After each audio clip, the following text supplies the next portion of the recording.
Et on a fondé Terre Rouge il y a 10 ans maintenant, c'était en 2008. Et puis on s'est assez rapidement mis d'accord sur la cible sur laquelle on allait travailler, qui est les enfants des rues. Voilà, ça a été notre coup de cœur de pouvoir travailler dans ce domaine. Il y a à peu près 5000 enfants de rue à Cotonou. Et la zone où on les rencontre surtout, c'est principalement le marché d'Antopa, parce qu'ils sont le plus attirés par des activités économiques, notamment le ramassage des ferrailles, dans lesquelles la plupart des enfants sont pris quand il s'agit des garçons. Et quand il s'agit des filles, elles sont beaucoup plus exploitées dans des phénomènes de prostitution la nuit sur le marché d'Antopa. L'idée avec ces enfants, tous les dispositifs qu'on a mis en place, c'est évidemment de leur venir en aide au niveau de tous leurs besoins de base et puis de leurs besoins de sécurité, c'est évident, mais avec une volonté de faire un travail très spécifique aussi, qui est le travail au cas par cas, ce qu'on appelle la clinique. La philosophie de Terre Rouge, c'est pour l'enfant, avec l'enfant. C'est l'essentiel. L'enfant est au centre de toutes les activités, de toutes les actions de Terre Rouge. À Terre Rouge, on ne décide pas pour l'enfant. C'est l'enfant qui décide et se fait accompagner. Ce n'est pas aller vers les enfants pour déjà leur proposer tu nous suis pour aller au centre et tout ça, mais c'est d'abord partir des ressources de l'enfant. Qu'est-ce que l'enfant lui-même il a et nous, on peut l'accompagner par rapport à ça. Parce qu'on a constaté qu'il y a des centres qui vont chercher les enfants, on les amène au centre ou bien on les réinsère en famille et après les enfants retournent encore dans la rue. À force de les soigner, à force de faire la sensibilisation avec eux, on arrive à gagner leur confiance pour pouvoir les écouter et aider l'enfant à devenir lui-même sans l'obliger à quoi que ce soit. L'institution Terre Rouge, le centre résidentiel, a une fonction soignante et accueillante pour chacun de ses enfants.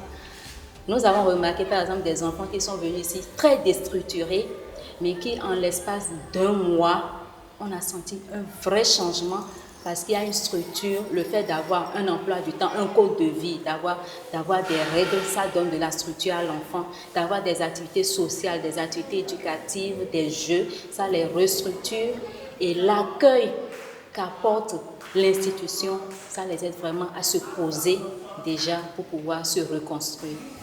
Moi, en tant que psychologue, j'ai des moments avec chacun des enfants en fonction de l'histoire de l'enfant. Le travail du centre résidentiel ne se limite pas qu'à l'enfant, mais prend en compte aussi la famille. Faire un travail d'accompagnement d'un enfant sans inclure sa famille, c'est comme vouloir construire une maison sans faire une fondation.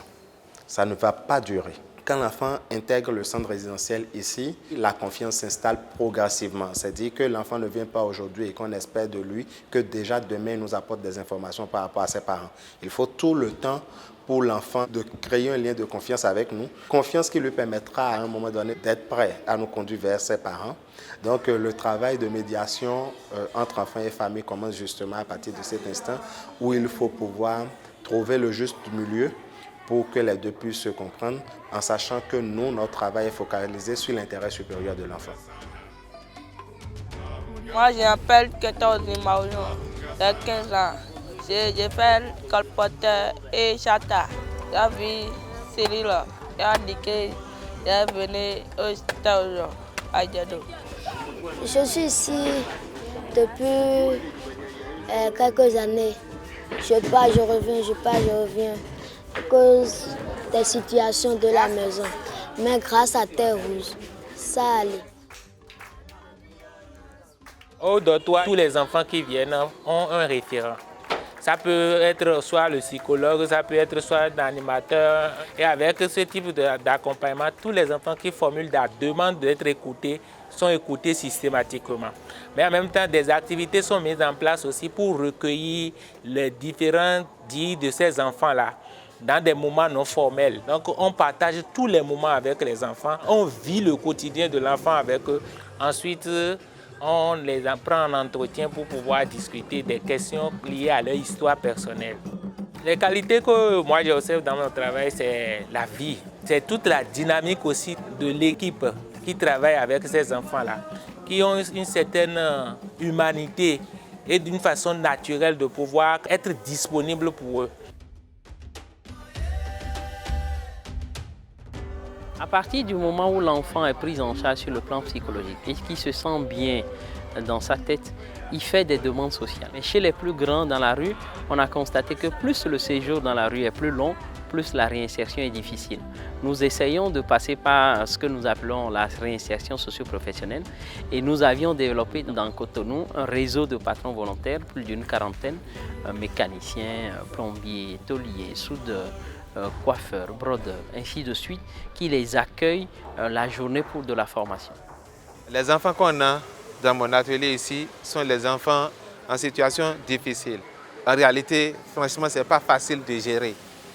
Mais grâce aux formations des responsables de notre structure et aussi du côté du Terre Rouge qui est en partenariat avec notre structure ici, qui nous aide les patrons à mieux encadrer ces enfants. Grâce à la formation, l'enfant peut s'installer et avec ça, il peut avoir tout ce qu'il veut pour être quelqu'un dans la vie.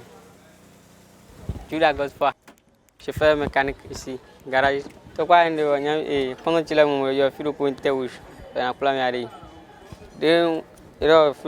on va filer. Et Sierra, nous Sierra Kaka, on va aller Totoa. On va Totoa, on va aller à Biazon. Ouais, Totoa, mon beau, mon noa, noa Jazon. Ninja Blo, now, I need now so. Pour on se rend bien compte que quand ils font de la formation professionnelle, on recrée autrement leurs valeurs sociales. Il y a tout à coup un lien qui se recrée entre la société et ses enfants. Il y a tout à coup un lien qui se recrée entre l'enfant et sa famille. Et leur autonomie sociale passe par là.